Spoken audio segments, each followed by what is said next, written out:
Oh. Brother Doug has asked me to give a testimony. I don't know where to begin. My husband and I, his nickname was Babe. Everybody called him Babe because of the way he played ball. We got married right down here on Cherry Lane. He was 17 and I was 18. Everybody said I was pregnant. No, I wasn't pregnant. We just knew not to. Today, they don't care.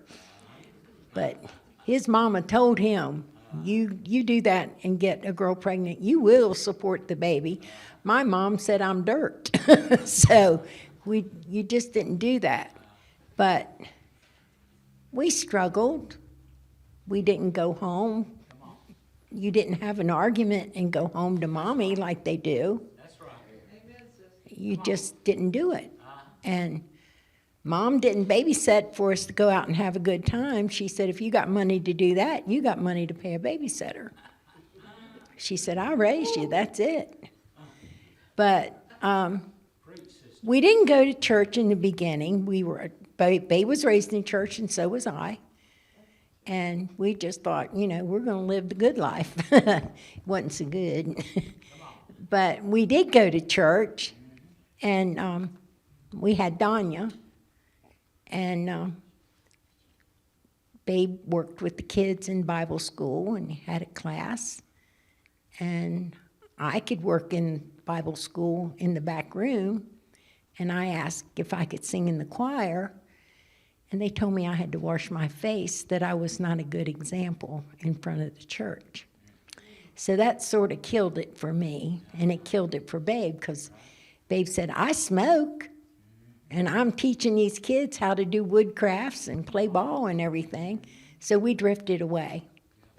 And we drifted in the wrong direction. We both loved to dance.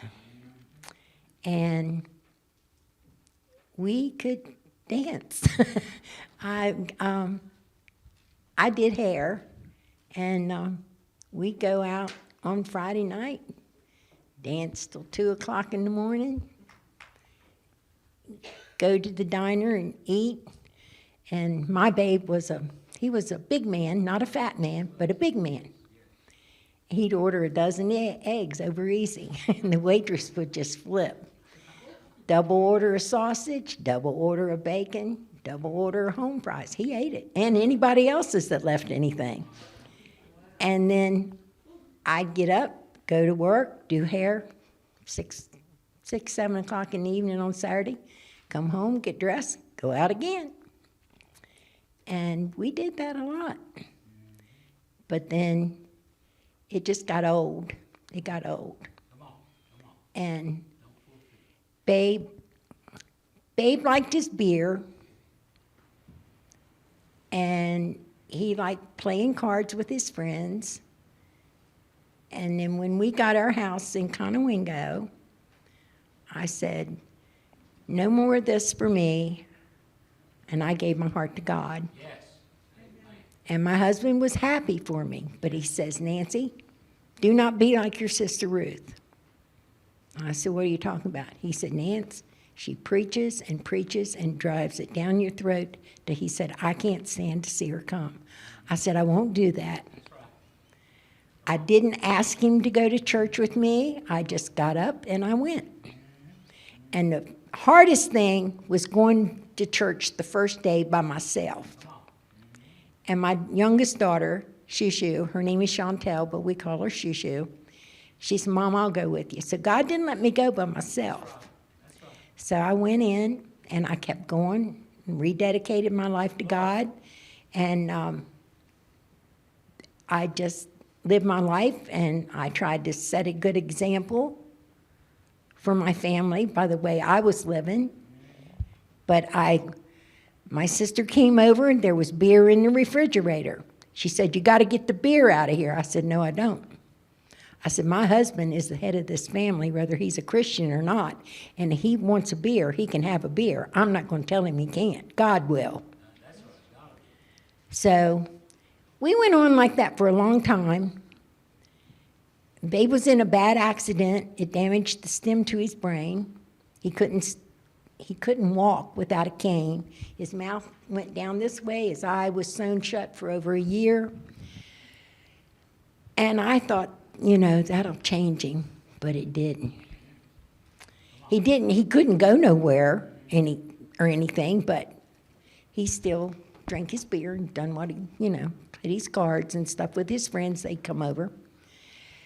But all changed when he got to where he could walk around and do things. I noticed he'd come in one evening. He always got a beer, and he stood at the sink. Well, I noticed he just took a swig of it and poured it down the sink. And I kept noticing that and noticing that. And finally, there was none. And the guy that he always picked up to go to work with him, he told him, well, he went to get a beer out of Babe's cooler in his van and asked Babe where the beer was. Says, ain't no more beer. You have to drink Diet Sprite. So but the beer went out of the refrigerator and everything, and he was a good guy. Babe would do anything for you. There was an elderly lady. She lived in a trailer, and one of my hair customers asked me if Babe could help her out. So Babe went down, and he come home, he was furious. She has 2 kids and nobody come around. Her porch was falling in, the kitchen ceiling was falling in. He went down, he fixed her heat for her. And she said, now, Babe, let me give you some money. He said, no. He said, I had everything in my shed. He said, no. He said, we had it all. And but we didn't. But that was okay. But he did work for her until he couldn't do work anymore. And I often wonder whatever happened with her. But he could not believe that her kids just deserted her. They didn't want to do anything. But my Babe was a good guy, and I guess I was a pretty good girl. I tried to be. But he got really sick. He swelled till he couldn't put his pants on. He couldn't put his shoes on. Didn't want to go to the doctor. I got him to the doctor. And that's when they found the lung cancer. But it wasn't the lung cancer that was killing him. Believe it or not, it was sleep apnea. And they said it's a silent killer.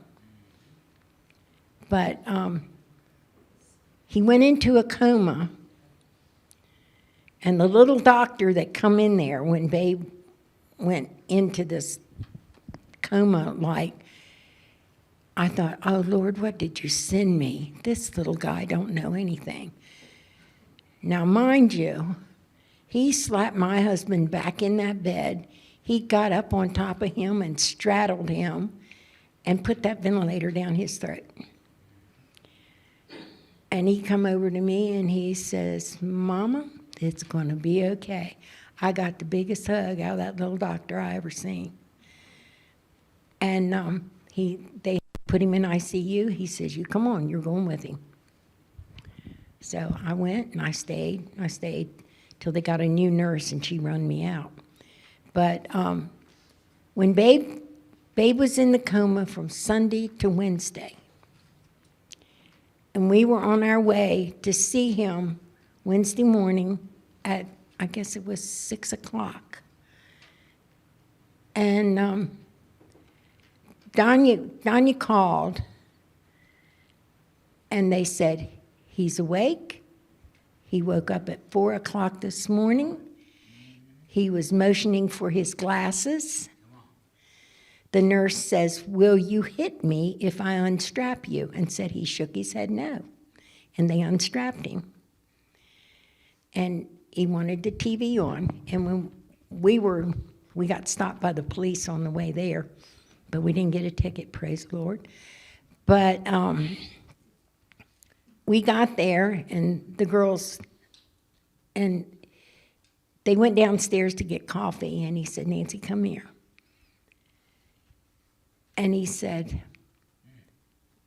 I talked to God, And God took me to the door of hell. And he said, I never seen God's face, but he said to follow him, and I followed him. And it was the door of hell. He opened the door.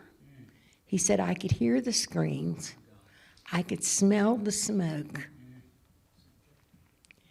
And God shut the door and said, son, you have a choice.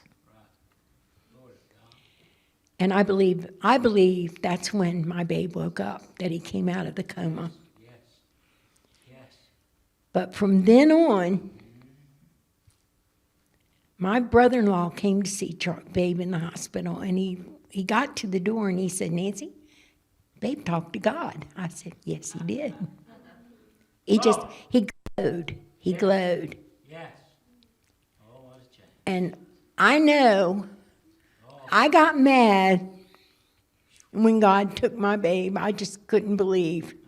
Because I know my babe would have been good with the teenagers, because the kids just come to him. They just loved him, and he loved them.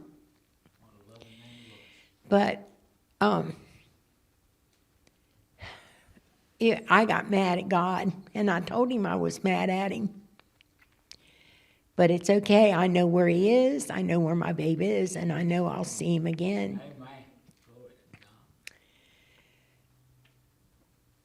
And it's like when Babe passed away, my son-in-law in Maryland, a lady hit him on a motorcycle and knocked him off, and he went on pain pills for his back. Well, the pain pills led to a drug addiction. Very bad.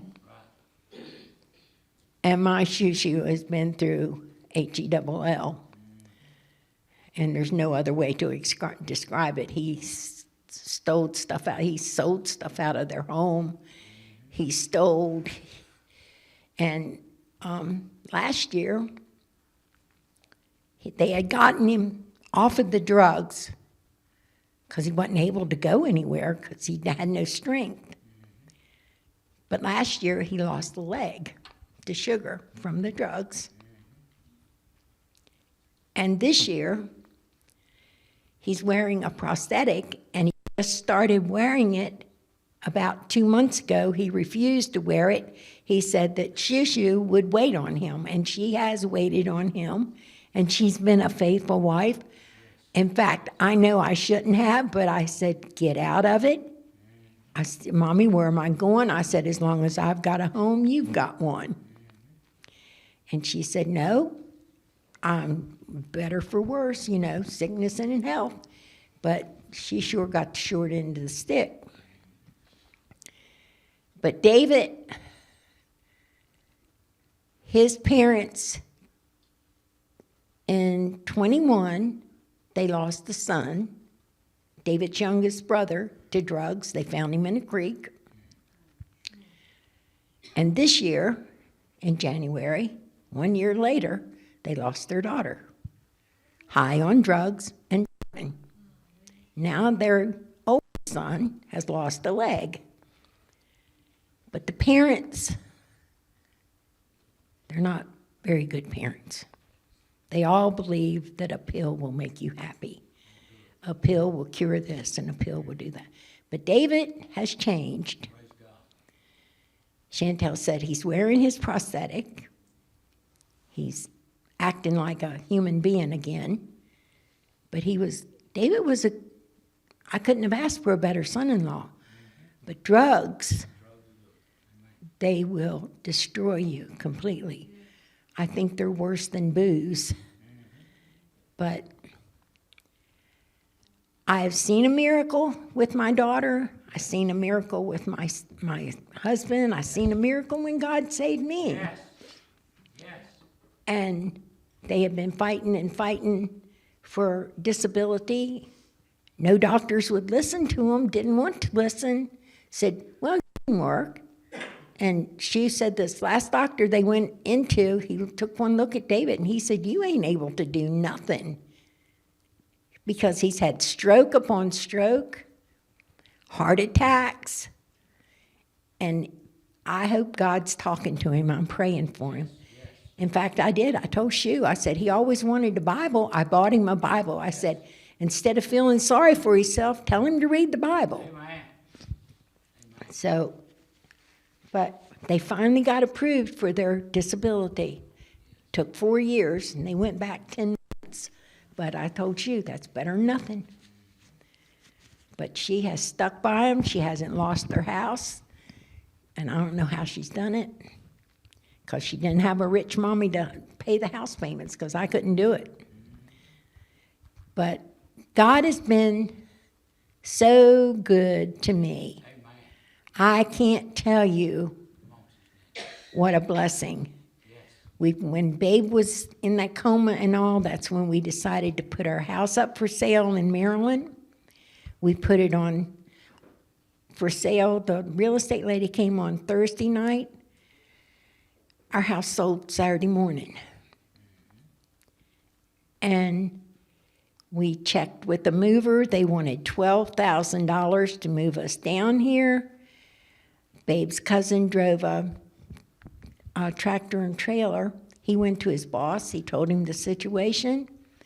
He said, Eddie, just bring me back a full tank of gas like you take it out of here. Never charged us a dime. Praise God. That was God. He's moved the whole way in my life, all the way. And the mistakes I've made on my journey, I made on my own.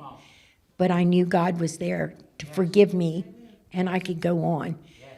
But I know when you go to God, you got to go with a humble heart, and you got to mean what you say. And when you ask for something, you better have the faith, or you're not going to get it. That's right. Because if you don't believe in God and have the faith that He wants you to have, you won't get it. But I praise God every day for the life I've had. And the love of my life was my babe and my girls. That's my family.